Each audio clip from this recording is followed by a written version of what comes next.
నెలలు పార్లమెంట్ ఎన్నికల్లోనే పోయినాయి. 7 నెలలు తీస్తే సరిగ్గా కుదురుగా కుర్చీలో కూర్చొని సచివాలయానికి పోయి అధికారులతో మాట్లాడి పరిపాలనపరమైన నిర్ణయాలు తీసుకున్నది 4 నెలలే అని చెప్పి ఈరోజు తెలంగాణ సమాజానికి 4 కోట్ల ప్రజలకు నేను చెప్పదలుచుకున్నా. అయినా 10 సంవత్సరాలు చంద్రశేఖరరావు చేయలేని పనులన్నిటిని కూడా పడావు పెట్టిన ప్రాజెక్టులన్నిటిని కూడా తిరిగి పునః ప్రారంభించి ఈరోజు ప్రభుత్వం ముందుకెళ్తుంటే ఆయనను ఫామ్ హౌస్లో వండుకుంటాడు, వీళ్ళిద్దరేమో మన కాళ్ళలో కట్టబెట్టనికి తిరుగుతున్నారు.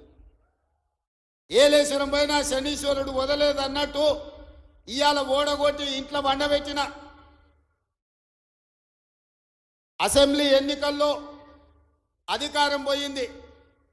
పార్లమెంటులో సీట్లన్నీ పోయి గుండు 0 వచ్చింది. ఇప్పుడు వాళ్ళకు మెదడే పోయినట్టు అనిపిస్తుంది. అసెంబ్లీ ఎన్నికలలో అధికారం పోయింది, పార్లమెంటులో ఉన్న సీట్లన్నీ పోయినాయి. ఇప్పుడు వాళ్ళ ఏషాలు చూస్తుంటే ఉన్న మెదడు కూడా దొబ్బినట్టే నాకు అనిపిస్తుంది. ఏం మాట్లాడుతున్నారో నాకైతే అర్థమవుతలేదు. 10 సంవత్సరాలు మీరు ఇవన్నీ చేసి ఉంటే ఇవాళ రైతులకు 18,000 కోట్ల రూపాయలు 25 రోజుల్లో 23 లక్షల కుటుంబాలకు రైతు రుణమాఫీ చేయాల్సిన అవసరం నాకు వస్తుండేనా? 10 ఏళ్లలో నువ్వు 1,00,000 రూపాయలని 4 విడతలని మిత్తి కడతా అని అసలు మిత్తి కలిసి తడిసి మోపెడై రైతులు దేశంలోనే ఆత్మహత్యలలో 2వ స్థానం తెలంగాణ రాష్ట్రం వచ్చిన సంగతి చంద్రశేఖరరావు గారు మర్చిపోయినట్టున్నాడు. మహారాష్ట్ర మొదటి స్థానంలో ఉంటే ఈ 10 సంవత్సరాలు తెలంగాణ రాష్ట్రం రైతుల ఆత్మహత్యలలో 2వ స్థానాన్ని ఆక్రమించింది.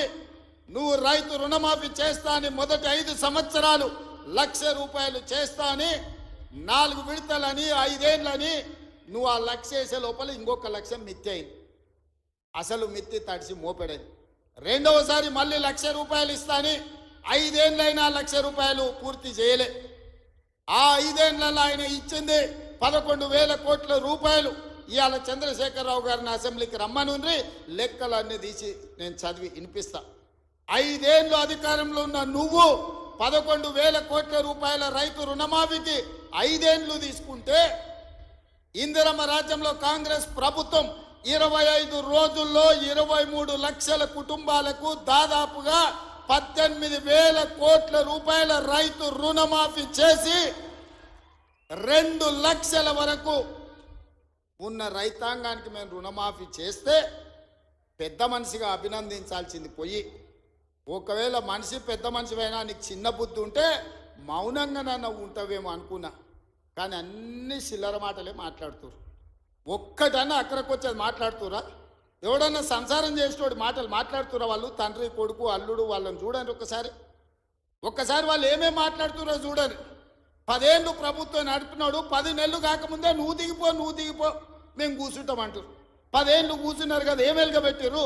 ఎలుగబెడితే ఏం ఎలుగబెట్టిర్రో చెప్పండి. 10 ఏళ్ళు మీరు చేయలేని పనులు మేము చేస్తుంటే మీకు కడుపు నొప్పి వచ్చిందా? మీకు కాలు నొప్పి అయిందా? ఏం నొప్పి అయింది? మీకు ఏదో నొప్పి లేస్తుంది? నాకు అర్థమైతలేదు. మీ నొప్పికి మా కార్యకర్తల దగ్గర మందు ఉన్నది, పెడతారు. ఏడ పెట్టాలనో ఆడా మీకు నొప్పి లేచిన కాడ మా వాళ్ళు మందు పెడతారు, సిద్ధంగానే ఉన్నారు. మీరు అనుకుంటున్నాం సోషల్ మీడియాలో 4 హౌల పోస్టులు పెట్టి పెద్ద మునగాళ్ళం అనుకుంటున్నట్టున్నారు. మా వాళ్ళు ఏంటంటే అధికారం వచ్చింది ఇప్పుడు తొందరగా ఉంది అని కొంచెం రిలాక్స్ అవుతున్నారు. వస్తున్నాయి స్థానిక సంస్థల ఎన్నికలు, మా వాళ్ళు తయారవుతారు, అప్పుడు తెలుస్తుంది ఇద్దరికి బామార్దులకు. ఇవాళ నేను అడిగేది ఒకటే, 10 ఏళ్ళల్లో నువ్వు చేసిన రైతు రుణమాఫీ అంతా లెక్కలు తీద్దాం. ప్రభుత్వం నా దగ్గరనే ఉంది, వ్యవసాయ శాఖ మంత్రి ఈ వేదిక మీదనే ఉన్నారు తుమ్మల నాగేశ్వరరావు గారు. మొదటి 5 ఏళ్లలో ఎంత విడత ఎంతమంది రైతులకు ఎంత రుణమాఫీ చేసినో లెక్కలు చెప్దాం. 2వ విడత 5 ఏళ్లలో మళ్ళీ అధికారంలోకి వచ్చినాక ఎంతమంది రైతులకు ఎన్ని కోట్ల రూపాయలు ఇచ్చినో లెక్క తీద్దాం. 25 రోజుల్లో మనము 2 లక్షల రూపాయల మేరకు రైతులకు చేసిన రుణమాఫీని 2014 నుంచి 2018 వరకు, 2018 నుంచి 2023 డిసెంబర్ వరకు, 2023 డిసెంబర్ నుంచి 2024 డిసెంబర్ వరకు 3 సార్లు రైతు రుణమాఫీలో 2 సార్లు చంద్రశేఖరరావు చేస్తే ఒక్కసారి ఈ వేదిక మీద ఉన్న మా మిత్రులందరూ చేసారు. లెక్కలు తీద్దాం, వాస్తవాలు మాట్లాడదాం. చంద్రశేఖరరావు గారు మీరు అసెంబ్లీకి రాండి. నీకు ధైర్యం ఉంటే, నిజాన్ని ఎదుర్కొనే చిత్తశుద్ధి నీకుంటే రా అసెంబ్లీలకు మా వ్యవసాయ శాఖ మంత్రి ఈ రోజు నీకు లెక్కలు చెప్తాడు, ఏమన్నా తక్కువ పడితే మిగతా సంగతి నేను చూసుకుంటా. అదేవిధంగా తెలంగాణ ఉద్యమమే నిరుద్యోగ సమస్య. ఈ నిరుద్యోగ సమస్యనే తెలంగాణ రాష్ట్రాన్ని సాధించింది. వందలాది మంది బిడ్డలు ఆత్మ బలిదానాలు చేసుకొని సాధించుకున్న తెలంగాణలో 10 నెలల్లో నేను 50,000 ఉద్యోగాలు ఇచ్చిన ప్రభుత్వ ఉద్యోగాలను 10 ఏళ్లలో నువ్వు ఎన్ని ఇచ్చినవో లెక్క కట్టు, తలకాయ లెక్క పెడదాం. 50,000కు ఒక్క తలకాయ తక్కువ ఎల్పీ స్టేడియంలో అందరిని పిలుస్తా. 50కి తక్కువ ఉంటే అక్కడ నేను క్షమాపణ చెప్తా. స్వతంత్రం వచ్చినప్పటి నుంచి భారతదేశంలో ఏ రాష్ట్రం కూడా మొదటి సంవత్సరంలో 10 నెలల్లో 50,000 ఉద్యోగాలు ఇవ్వలేదు. నేను సూటిగా సవాలు విసురుతున్న చంద్రశేఖర్ రావు గారికి, రా నీ 10 ఏళ్ల పాలనలో ప్రతి సంవత్సరానికి నువ్వు ఎన్ని ఉద్యోగాలు ఇచ్చినావు, 10 నెలలల్లా నేను 50,000 ఉద్యోగాలు ఇచ్చిన లెక్క కట్టి తలకాయలు మొత్తం ఎల్పీ స్టేడియంలో పిలిపించి అందరిని పెడతా. నువ్వు వాళ్ళ తల లెక్క పెట్టుకో. ఒక్క తల తగ్గిన క్షమాపణ చెప్పడానికి నేను సిద్ధంగా ఉన్నా.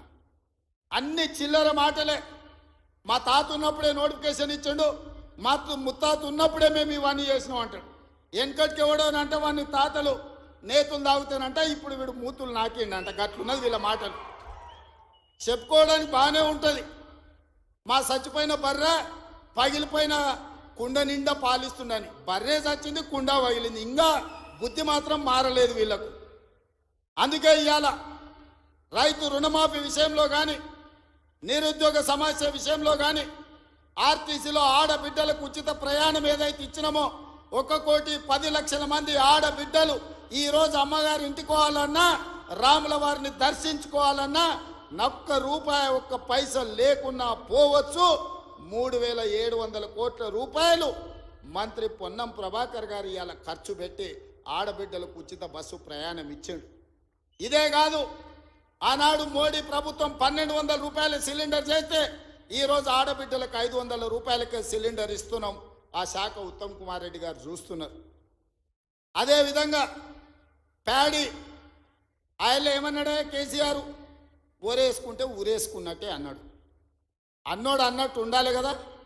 ఆయన మాత్రం ఫామ్ హౌస్లో 150 ఎకరాలు ఊరేసుకున్నాడు. అవన్నీ లెక్కలు తీసి బయట పెట్టిన వీడియోలతో సహా. మా సార్ అట్లా వేసుకున్నారు కానీ అని వాళ్ళ తాబేదారులు వచ్చి చెప్పారు.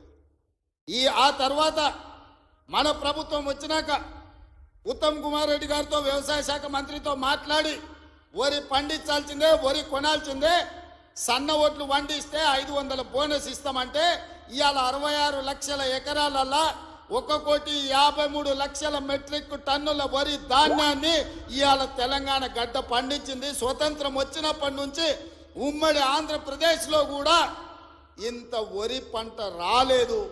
ఇవాళ